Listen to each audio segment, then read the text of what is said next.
ಮೊನ್ನೆ ಅಮೆರಿಕ ಮತ್ತು ಇರಾನ್ ನಡುವೆ ಸೀಸ್ಫೈರ್ ಆಗುತ್ತೆ. ಇವತ್ತು ಸೀಸ್ಫೈರ್ನ ಉಲ್ಲಂಘನೆ ಕೂಡ ಶುರುವಾಗ್ಬಿಟ್ಟಿದೆ. ಈ ಥರದ ಸೀಸ್ಫೈರ್ ಭಾರತ ಮತ್ತು ಪಾಕಿಸ್ತಾನ ನಡುವೆ ಆಗಾಗ್ಗೆ ಆಗ್ತಾನೆ ಇರುತ್ತೆ.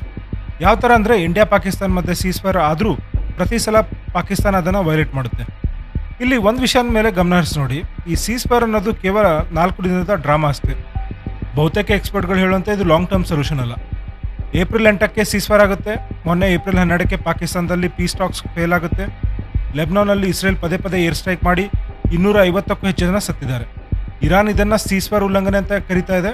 ಆದರೆ ಅಮೆರಿಕ ಮತ್ತು ಇಸ್ರೇಲ್ ಲೆಬ್ನಾನ್ ಸೀಸ್ಫೈರ್ ಡೀಲ್ನಲ್ಲಿ ಇಲ್ಲ ಅಂತ ಸಮಜಾಯಿಷಿ ಕೊಡ್ತಾ ಇದ್ದಾರೆ. ಸ್ಟ್ರೈಟ್ ಆಫ್ ಹಾರ್ಮುಜ್ ಇನ್ನೂ ಕಂಪ್ಲೀಟಾಗಿ ಓಪನ್ ಆಗಿಲ್ಲ. ಶಿಪ್ಸ್ ಅಲ್ಲೇ ಬ್ಲಾಕ್ ಆಗಿ ಗ್ಲೋಬಲ್ ಆಯಿಲ್ ಸಪ್ಲೈ ಕಡಿಮೆ ಆಗಿದೆ. ಇಸ್ಲಾಮಾಬಾದ್ ಪೀಸ್ ಟಾಕ್ಸ್ ಫೇಲ್ ಆಗಿದೆ. JD ವ್ಯಾನ್ಸ್ ಟೀಮ್ ಪಾಕಿಸ್ತಾನಕ್ಕೆ ಬಂದು ಹೋದರೂ ಯಾವುದೇ ಕ್ಲಾರಿಫಿಕೇಶನ್ ಸಿಗಲಿಲ್ಲ. ಎಕ್ಸ್ಪರ್ಟ್ಗಳು ಹೇಳುವಂತೆ ಇರಾನ್ ಯಾವುದೇ ಕಾರಣಕ್ಕೂ ಅಮೆರಿಕ ಹಾಕೋ ನಿರ್ಬಂಧಗಳನ್ನ ಒಪ್ಕೊಳ್ಳೋ ಸಾಧ್ಯತೆ ಇಲ್ಲ. ಹಾಗೂ ಇರಾನ್ ಹಿಜ್ಬುಲ್ಲಾನ ಕೈ ಬಿಡೋ ಸಾಧ್ಯತೆಯೂ ತುಂಬ ಕಡಿಮೆ ಇದೆ. ವೆಸ್ಟರ್ನ್ ಕಂಟ್ರೀಸ್ಗೆ ಎಸ್ಪೆಷಲಿ US ಇರಾನ್ ಕೊಡೋ ಭರವಸೆಗಳನ್ನ ನಂಬೋಕ್ಕಾಗ್ತಾ ಇಲ್ಲ. ಈ ಕಾರಣಕ್ಕಾಗಿ ವಾರ್ ಮತ್ತೆ ಶುರು ಆಗೋ ಸಾಧ್ಯತೆನೇ ತುಂಬ ಹೆಚ್ಚಾಗಿದೆ. ಇಲ್ಲಿ ಮೊದಲನೇ ಕಾರಣ ಏನಂದರೆ, ನೀವು ಕಳೆದ ಒಂದು ದಿನದ ಇವೆಂಟ್ಸನ್ನು ಅಬ್ಸರ್ವ್ ಮಾಡಿ ನೋಡಿದ್ರೆ ಇರಾನ್ ಪದೇ ಪದೇ ಈ ಸೀಸ್ಫೈರ್ನ ಉಲ್ಲಂಘನೆ ಮಾಡ್ತಾ ಇದೆ. ಹಾಗೆ ಇಸ್ರೇಲ್ ಲೆಬ್ನಾನ್ ಒಳಗೆ ಹಿಜ್ಬುಲ್ಲಾನ ಡೆಸ್ಟ್ರಾಯ್ ಮಾಡಬೇಕು ಅಂತ ತೀರ್ಮಾನ ಮಾಡಿದೆ. ಆದರೆ ಇಲ್ಲಿ ಹುಟ್ಟೋ ಇನ್ನೊಂದು ಪ್ರಶ್ನೆ ಅಂದರೆ, ಆಫ್ಟರ್ ಆಲ್ ಈ ಇರಾನ್ ಈ ಮೂಮೆಂಟ್ನಲ್ಲಿ ಹಿಜ್ಬುಲ್ಲಾನ ಯಾಕೆ ಕಾಪಾಡ್ತಾ ಇದೆ? ಇರಾನ್ ಯಾಕೆ ಪೀಸ್ ಟಾಕ್ಸ್ನಲ್ಲಿ ಹಿಜ್ಬುಲ್ಲಾನ ಒಂದು ಪಾರ್ಟಿ ಮಾಡೋಕ್ಕೆ ಟ್ರೈ ಮಾಡ್ತಾ ಇದೆ ಅನ್ನೋದು ಇವತ್ತು ಈ ವಿಷಯನ ಚೆನ್ನಾಗಿ ಅರ್ಥ ಮಾಡ್ಕೊಳ್ಳೋಣ. ಆಫ್ಟರ್ ಆಲ್ ಮೊದಲಿಗೆ ಹುಟ್ಟೋ ಇನ್ನೊಂದು ಪ್ರಶ್ನೆ ಅಂದರೆ, ಹಿಜ್ಬುಲ್ಲಾ ಹೆಸರಿನ ಸಂಘಟನೆ ಅಂದ್ರೇನು? ಈ ಸಂಘಟನೆ ಹುಟ್ಟೋ ಕಾರಣ ಆದರೂ ಏನು? ಇಲ್ಲಿ ರೀಸೆಂಟ್ ಅಪ್ಡೇಟ್ಸ್ ಹೇಳೋದಾದ್ರೆ, ಏಪ್ರಿಲ್ 7ಕ್ಕೆ US ಆ್ಯಂಡ್ ಇರಾನ್ನ ನಡುವೆ 2 ವೀಕ್ ಸೀಸ್ಫೈರ್ ಆಗುತ್ತೆ. ಆದರೆ ಇಸ್ರೇಲ್ ತಕ್ಷಣವೇ ಏಪ್ರಿಲ್ 8ಕ್ಕೆ ಲೆಬ್ನಾನ್ ಮೇಲೆ ಆಪರೇಷನ್ ಎಟರ್ನಲ್ ಡಾರ್ಕ್ನೆಸ್ ಅಡಿಯಲ್ಲಿ 100ಕ್ಕೂ ಹೆಚ್ಚು ಹಿಜ್ಬುಲ್ಲಾನ ಟಾರ್ಗೆಟ್ ಮಾಡುತ್ತೆ. ಅಲ್ಲಿ ಸುಮಾರು 250ಕ್ಕೂ ಹೆಚ್ಚು ಜನ ಸತ್ತಿದ್ದಾರೆ ಅಂತ ಲೆಬ್ನಾನ್ನ ಹೆಲ್ತ್ ಮಿನಿಸ್ಟರ್ ಹೇಳಿದೆ. ಇಸ್ರೇಲ್ ಸ್ಪಷ್ಟವಾಗಿ ಹೇಳಿದೆ, ಈ ಸೀಸ್ಫೈರ್ ಲೆಬ್ನಾನ್ ಅಥವಾ ಹಿಜ್ಬುಲ್ಲಾನ ಇನ್ಕ್ಲೂಡ್ ಮಾಡೋದಿಲ್ಲ. ನಾವು ಈ ಹಿಜ್ಬುಲ್ಲಾ ಮೇಲೆ ನಮ್ಮ ಯುದ್ಧನ ಕಂಟಿನ್ಯೂ ಮಾಡ್ತೀವಿ ಅಂತ ಇಸ್ರೇಲ್ ಸ್ಟೇಟ್ಮೆಂಟ್ ಕೊಡ್ತಾ ಇದೆ.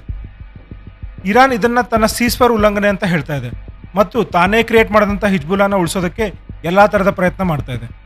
ಇರಾನ್ ತನ್ನ ಒರಿಜಿನಲ್ ಪವರ್ ಗೇಮ್ನ ಲೆಬ್ನಾನ್ನಲ್ಲಿ ಹಿಜ್ಬುಲ್ಲಾನ ಒಂದು ಪ್ರಾಕ್ಸಿ ಪೊಲಿಟಿಕಲ್ ಗ್ರೂಪ್ನ ಕ್ರಿಯೇಟ್ ಮಾಡಿ ಇಸ್ರೇಲ್ನ ಕೌಂಟರ್ ಮಾಡ್ತಾ ಇದೆ. ಆದರೆ ಇಲ್ಲಿ ಸಾಯ್ತಾ ಇರೋದು ಲೆಬ್ನಾನ್ನ ಜನಸಾಮಾನ್ಯರು.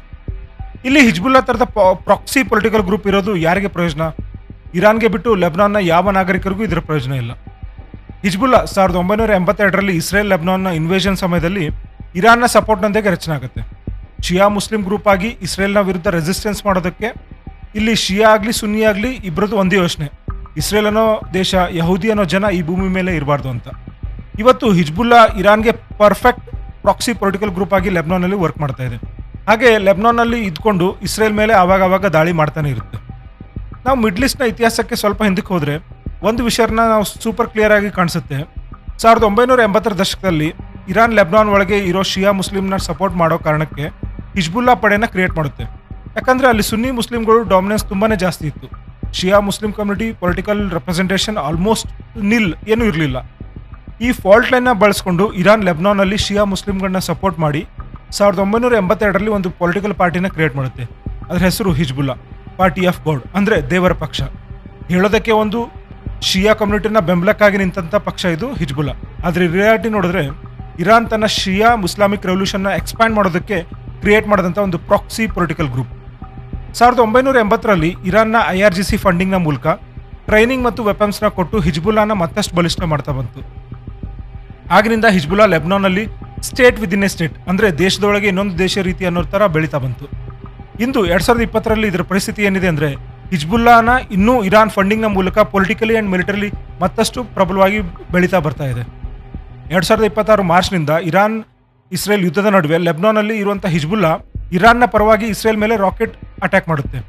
ಇವತ್ತಿನ ಡೇಟಾದಲ್ಲಿ ಇಸ್ರೇಲ್ ಕೌಂಟರ್ ಸ್ಟ್ರೈಕ್ಗೆ ಲೆಬ್ನಾನ್ನಲ್ಲಿ 2,000ಕ್ಕೂ ಹೆಚ್ಚು ಜನ ಸತ್ತಿದ್ದಾರೆ, 6,000 ಪ್ಲಸ್ ಗಾಯಾಳುಗಳು ಮತ್ತು 12 ಲಕ್ಷಕ್ಕೂ ಹೆಚ್ಚು ಜನ ತಮ್ಮ ಮನೆಯನ್ನು ಬಿಟ್ಟು ಬೇರೆ ಕಡೆ ಹೋಗಿದ್ದಾರೆ. ಹಿಜ್ಬುಲ್ಲಾ ಆದರೂ ಸಹ ತನ್ನ 30ರಿಂದ 40,000 ಫೈಟರ್ಗಳನ್ನ ಇಸ್ರೇಲ್ ವಿರುದ್ಧ ಹೋರಾಡೋದಕ್ಕೆ ರೆಡಿ ಮಾಡ್ತಾ ಇದೆ. ಇದಕ್ಕೆ ಇರಾನ್ ಇನ್ನೂ ಸಪೋರ್ಟ್ ಮಾಡ್ತಾ ಇದೆ. ಇರಾನ್ ತನ್ನ ಸ್ವಾರ್ಥಕ್ಕಾಗಿ ಲೆಬ್ನಾನ್ನ ಸಿವಿಲಿಯನ್ಸ್ನ ಸಾಯಿಸ್ತಾ ಇದೆ. ಎಕನಾಮಿಕ್ ಕ್ರ್ಯಾಶ್ ಆಗಿದೆ. $ಬಿಲಿಯನ್ ಲೆಬ್ನಾನ್ನ ಇನ್ಫ್ರಾಸ್ಟ್ರಕ್ಚರ್ ಡ್ಯಾಮೇಜ್ ಆಗಿದೆ.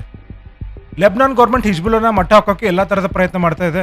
ಆದರೆ ಇರಾನ್ ಸಪೋರ್ಟ್ ಇರೋ ಕಾರಣ ಇವತ್ತಿಗೂ ಅದು ಪೂರ್ಣವಾಗಿ ಸಾಧ್ಯ ಆಗ್ತಾ ಇಲ್ಲ. ಇತ್ತೀಚಿನ ಡೇಟಾ ಪ್ರಕಾರ ಇರಾನ್ 2025ರಲ್ಲಿ ಹಿಜ್ಬುಲ್ಲಾಗೆ ಸುಮಾರು $2 ಬಿಲಿಯನ್ ಫಂಡಿಂಗ್ ಕೊಟ್ಟಿದೆ. ಹಿಜ್ಬುಲ್ಲಾ ಇರಾನ್ನ ಈ ಫಂಡಿಂಗ್ನ ಬಳಸ್ಕೊಂಡು ಲೋಕಲ್ ಫ್ಯಾಕ್ಟರಿಗಳಲ್ಲಿ ಡ್ರೋನ್ ಮತ್ತು ರಾಕೆಟ್ನ ತಯಾರಿಸ್ತಾ ಇದೆ. ಇರಾನಿಂದ ಸಿ ರೂಟ್ಗಳ ಮೂಲಕ ಮತ್ತು ಸ್ಮಗ್ಲಿಂಗ್ ರೂಟ್ಗಳ ಮೂಲಕ ಇಲ್ಲಿಗಲ್ ಆರ್ಮ್ ಸಪ್ಲೈ ಮಾಡ್ತಾ ಇದೆ. ಅಂದರೆ ಇರಾನ್ ಹಿಜ್ಬುಲ್ಲಾಗೆ ಇಲ್ಲಿಗಲ್ ಆರ್ಮ್ ಸಪ್ಲೈ ಮಾಡ್ತಾ ಇದೆ. ಇರಾನ್ನ ಶಿಯಾ ಮುಸ್ಲಿಂ ಅನ್ನೋ ಒಂದು ಟ್ಯಾಕ್ಟಿಕ್ಸ್ ಇದೆಯಲ್ಲ, ಲೆಬನಾನ್ ದೇಶನ ಒಂದು ಹಾಸ್ಟೇಜ್ ಕಂಟ್ರಿಯಾಗಿ ಮಾಡಿಬಿಟ್ಟಿದೆ. ಇರಾನ್ನ ಪ್ರಾಕ್ಸಿಯಾಗಿ ಹಿಜ್ಬುಲ್ಲಾ ಕ್ರಿಯೇಟ್ ಆದಾಗಿನಿಂದ ಲೆಬನಾನ್ ಜನರಿಗೆ ಕೇವಲ ರಕ್ತಪಾತ, ವಿನಾಶ ಮತ್ತು ದೇಶದ ಸಾರ್ವಭೌಮತ್ವಕ್ಕೆ ಧಕ್ಕೆ ತಂದಿದ್ದು ಬಿಟ್ಟು ಯಾವುದೇ ಥರದ ಡೆವಲಪ್ಮೆಂಟ್ಸ್ಗೆ ಸಹಾಯ ಮಾಡಿಲ್ಲ.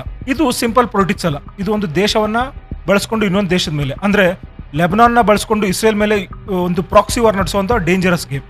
ಹಿಜ್ಬುಲ್ಲಾ ತನ್ನನ್ನು ತಾನು ವಿಕ್ಟಿಮ್ ಅನ್ನೋ ಥರ ಪೋರ್ಟ್ರೇ ಮಾಡ್ತಾ ಇದೆ. ಆದರೆ ಇಲ್ಲಿ ಇರಾನ್ನ ಟೂಲ್ ಕಿಟ್ ಆಗಿ ಕೆಲಸ ಮಾಡ್ತಿರೋದು ಹಿಜ್ಬುಲ್ಲಾ, ಅದು ಲೆಬನಾನಲ್ಲಿ ಇದ್ಕೊಂಡು. ಇಂಥ ಪ್ರಾಕ್ಸಿ ಗ್ರೂಪ್ಗಳು ಒಂದು ಪೊಲಿಟಿಕಲ್ ಪಾರ್ಟಿ ಥರ ಇರೋ ತನಕ ಮಿಡ್ಲ್ ಈಸ್ಟ್ನಲ್ಲಿ ಶಾಂತಿ ಬರೋದು ತುಂಬಾ ಕಷ್ಟ. ಇರಾನ್ ಫಂಡಿಂಗ್ ಮತ್ತು ಆರ್ಮ್ ಸಪ್ಲೈ ಮುಂದುವರೆದ್ರೆ ಹಿಜ್ಬುಲ್ಲಾ ಮತ್ತೆ ಮತ್ತೆ ರೀಬಿಲ್ಡ್ ಆಗ್ತಾನೆ ಇರುತ್ತೆ. ಆದರೆ ಅದರ ಬೆಲೆನ ಲೆಬನಾನ್ನ ಜನಸಾಮಾನ್ಯರು ಕಟ್ಟಬೇಕಾಗುತ್ತೆ. 1980ರ ದಶಕದಲ್ಲಿ ಹಿಜ್ಬುಲ್ಲಾ ಕ್ರಿಯೇಟ್ ಆದಮೇಲೆ ನೀವು ಒಂದು ಇತಿಹಾಸನ ಗಮನಿಸಿ ನೋಡಿದ್ರೆ ಅದು ಗ್ರ್ಯಾಜುಯಲಿ ಟ್ರಾನ್ಸ್ಫಾರ್ಮ್ ಆಗಿದೆ. ಹಿಜ್ಬುಲ್ಲಾ ವಿಶ್ವದ ಮುಂದೆ ನಾನು ಒಂದು ಪೊಲಿಟಿಕಲ್ ಪಾರ್ಟಿಯಾಗಿ ಕಾಣಿಸ್ಕೊಳ್ಳುತ್ತೆ. ಆದರೆ ಬ್ಯಾಕ್ ಎಂಡ್ನಲ್ಲಿ ಅದು ತನ್ನನ್ನು ತಾನು ಒಂದು ಆರ್ಮ್ಡ್ ರೆಬೆಲಿಯನ್ ಗ್ರೂಪ್ ಥರ ತಯಾರು ಮಾಡ್ಕೊಂಡಿದೆ. ಇದೇ ಕಾರಣಕ್ಕೆ ಇಸ್ರೇಲ್ ಈಗ ಸದರ್ನ್ ಲೆಬನಾನ್ವರೆಗೆ ಆಕ್ಯುಪೈ ಮಾಡಿ ಒಂದು ಬಫರ್ ಝೋನ್ ಕ್ರಿಯೇಟ್ ಮಾಡೋಕೆ ಹೊರಟಿದೆ. ಹಿಜ್ಬುಲ್ಲಾ ತನ್ನನ್ನು ತಾನು ಡಿಸಾ ಮಾಡೋದಕ್ಕೆ ತಯಾರಿಲ್ಲ. ಲೆಬನಾನ್ ಗೌರ್ಮೆಂಟ್ ಕೂಡ ಇದನ್ನು ಸಂಪೂರ್ಣವಾಗಿ ನಿಯಂತ್ರಿಸೋಕ್ಕೆ ಸಾಧ್ಯ ಆಗ್ತಾ ಇಲ್ಲ. ಇವತ್ತು ಪಾಕಿಸ್ತಾನದಲ್ಲಿ ಪೀಸ್ ಟಾಕ್ಸ್ ಫೇಲ್ ಆಗೋದಕ್ಕೂ ಮುಖ್ಯ ಕಾರಣನೇ ಹಿಜ್ಬುಲ್ಲಾ. ಈಗ ಗಮನ ಕೊಡಿ, ಈ ಸೀಸ್ ಫೈರ್ನಲ್ಲಿ ಇರಾನ್ ಏನು ಬಯಸ್ತಾ ಇದೆ ಅಂದರೆ ಇಸ್ರೇಲ್ ಯಾವುದೇ ರೀತಿಯಿಂದ ಹಿಜ್ಬುಲ್ಲಾನ ಟಾರ್ಗೆಟ್ ಮಾಡಬಾರ್ದು. ಹಾಗಾಗಿ ಎಲ್ಲೋ ಒಂದು ಕಡೆ ಇರಾನ್ ಈ ಪ್ರಯತ್ನದ ಅಡಿಯಲ್ಲಿ ಹಿಜ್ಬುಲ್ಲಾನ ಮುಂದಿನ ನೆಗೋಷಿಯೇಷನ್ಸ್ನಲ್ಲಿ ಒಂದು ಪಾರ್ಟಿಯಾಗಿ ಮಾಡೋಕೆ ಹೊರಟಿದೆ. ಹಿಜ್ಬುಲ್ಲಾ ಮತ್ತು ಇರಾನ್ ಎರಡೂ ಒಂದು ಪಾರ್ಟಿಯಾಗಿ ನೆಗೋಷಿಯೇಷನ್ಸ್ಗೆ ಬಂದರೆ ಇಲ್ಲಿ ಕಾನ್ಫ್ಲಿಕ್ಟ್ ತುಂಬಾ ಹೆಚ್ಚಾಗುತ್ತೆ ಮತ್ತು ಸೀಸ್ ಫೈರ್ನ ಇಂಪ್ಯಾಕ್ಟ್ ಆ್ಯಂಡ್ ಸಬ್ಜೆಕ್ಟ್ಸ್ ಕೂಡ ದೊಡ್ಡದಾಗುತ್ತೆ. ಅಮೆರಿಕ ಇಲ್ಲಿ ಏನು ಬಯಸ್ತಾ ಇದೆ ಅಂದರೆ ಈ ನೆಗೋಷಿಯೇಷನ್ನಲ್ಲಿ ಎಷ್ಟು ಕಡಿಮೆ ಪ್ಲೇಯರ್ಸ್ ಇನ್ವಾಲ್ವ್ ಆಗ್ತಾರೋ ಅಷ್ಟು US ಲಾಭ ಅಂತ.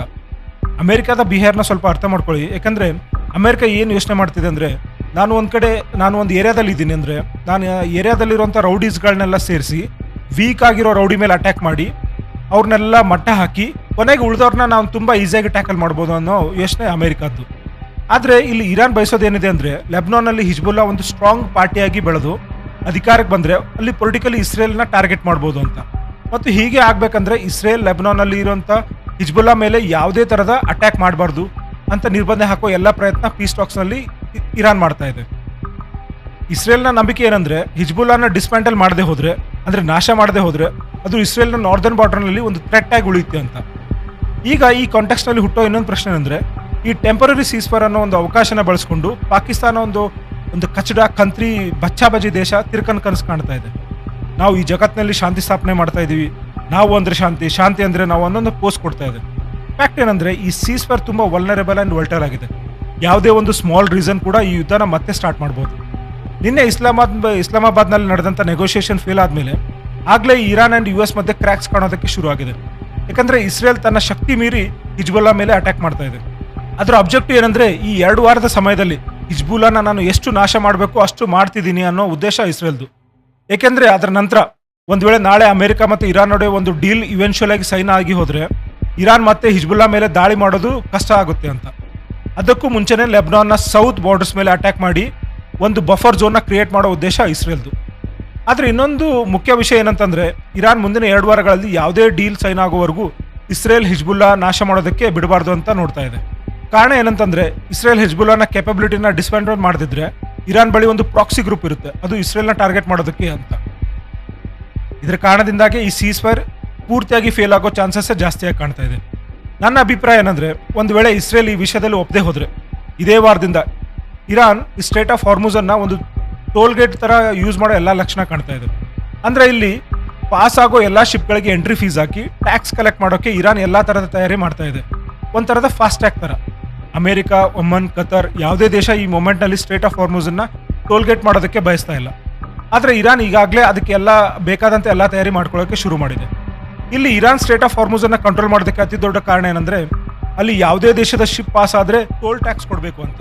ಅಮೆರಿಕ ಒಂದು ಕಡೆ ಇರಾನ್ಗೆ ಬ್ಯಾಕ್ ಎಂಡ್ ಲೆವೆಲಲ್ಲಿ ಹೇಳ್ತಾ ಇದೆ, ಬ್ರದರ್ ನಿನಗೆ ಟ್ಯಾಕ್ಸ್ ಬೇಕು ತಾನೆ, ಡೋಂಟ್ ವರಿ, ಎಷ್ಟು ಬೇಕಾದರೂ ಟ್ಯಾಕ್ಸ್ ತಗೋ, ಆದರೆ US ಡಾಲರ್ಸ್ನಲ್ಲಿ ತಗೋ ಅಂತ ಹೇಳ್ತಾ ಇದೆ. ಆದರೆ ಇರಾನ್ ಸ್ಪಷ್ಟವಾಗಿ ಹೇಳ್ತಾ ಇದೆ, ನನಗೆ US ಡಾಲರು ಬೇಡ, ಯುವಾನಲ್ಲೂ ಬೇಡ, ರಷ್ಯನ್ ಕರೆನ್ಸಿ, ಚೈನೀಸ್ ಕರೆನ್ಸಿ ಯಾವುದೂ ಬೇಡ. ಇರಾನ್ ಈಗ ಕ್ರಿಪ್ಟೋ ಕರೆನ್ಸಿ ಪೇಮೆಂಟ್ಸ್ ತಗೊಳ್ಳೋಕ್ಕೆ ಯೋಚನೆ ಮಾಡ್ತಾ ಇದೆ. ಇಲ್ಲಿ ನೀವು ಥಿಂಕ್ ಮಾಡಿ ನೋಡಿ, ಇದು ಆಯಿಲ್ನ ಬದಲು ಕ್ರಿಪ್ಟೋ ಕರೆನ್ಸಿಯ ಒಂದು ಹೊಸ ಕಾನ್ಸೆಪ್ಟ್ ಹುಟ್ಟಾಕಬಹುದು ಮತ್ತು ಡಾಲರ್ಸ್ನ ದಬ್ಬಾಳಿಕೆನ ಇಂಡೈರೆಕ್ಟ್ ಆಗಿ ತಡಿಬೋದು ಅಂತ. ಏಕೆಂದರೆ ಮರಿಬೇಡಿ, ಇಲ್ಲಿ ಆಪರೇಷನ್ ಸಿಂಧೂರ ನಂತರ ಅಮೆರಿಕ ಮತ್ತೆ ಪಾಕಿಸ್ತಾನ ಜೊತೆ ಕ್ರಿಪ್ಟೋ ಡೀಲ್ ಮಾಡಿತ್ತು. ಅಮೆರಿಕ ಇಲ್ಲಿ Pakistan, Qatar, United Arab emirate ಜೊತೆ ಸೇರಿ ಗ್ಲೋಬಲ್ ಲೆವೆಲ್ ನಲ್ಲಿ ಕ್ರಿಪ್ಟೋಗ್ರೇ ಮಾಡೋಕೆ ರೆಡಿಯಾಗಿದೆ. ಆದ್ರಿಂದ ಈ ಎರಡು ವಿಷಯಗಳನ್ನ ಚೆನ್ನಾಗಿ ಗಮನ ಹಾಕಿ. ಈ ಮೊಮೆಂಟ್ ನಲ್ಲಿ ಸ್ಥಿತಿ ಬಹಳ ಕ್ರಿಟಿಕಲ್ ಆಗಿದೆ. ಪಾಕಿಸ್ತಾನ ಈಗ ತಿರುಕನ ಕನಸು ಕಾಣ್ತಾ ಇದೆ. ಕ್ರಿಪ್ಟೋ ಮೂಲಕ ಮತ್ತು ಪಿ ಸ್ಟಾಕ್ಸ್ ನಡೆಸೋ ಮೂಲಕ ನಮಗೆ ಇನ್ನಷ್ಟು ಲಾಭ ಬರ್ಬೋದು ಅಂತ. ಆದ್ರೆ ಪಾಕಿಸ್ತಾನದ ಖುಷಿ ಯಾವುದೇ ರೀತಿಯಿಂದ ತುಂಬಾ ಟೈಮ್ ಉಳಿಯೋದಿಲ್ಲ. ಅದಕ್ಕೆ ಕಾರಣ ಮುಂದಿನ 2 ದಿನಗಳಲ್ಲಿ ನಿಮಗೆ ಗೊತ್ತಾಗುತ್ತೆ. ಮತ್ತೆ ಮುಂದಿನ ವಿಡಿಯೋದಲ್ಲಿ ಸಿಗೋಣ. ಅಲ್ಲಿವರೆಗೂ ಧನ್ಯವಾದಗಳು. ಈ ವಿಡಿಯೋ ಇಷ್ಟ ಆದರೆ ಲೈಕ್ ಮಾಡಿ, ನಿಮ್ಮ ಅಭಿಪ್ರಾಯಗಳನ್ನ ಕಮೆಂಟ್ ಮಾಡಿ, ಈ ಚಾನಲ್ನ ತಪ್ಪದೇ ಸಬ್ಸ್ಕ್ರೈಬ್ ಮಾಡಿ ಮತ್ತು ಈ ವಿಡಿಯೋನ ಆದಷ್ಟು ಶೇರ್ ಮಾಡಿ. ಧನ್ಯವಾದಗಳು.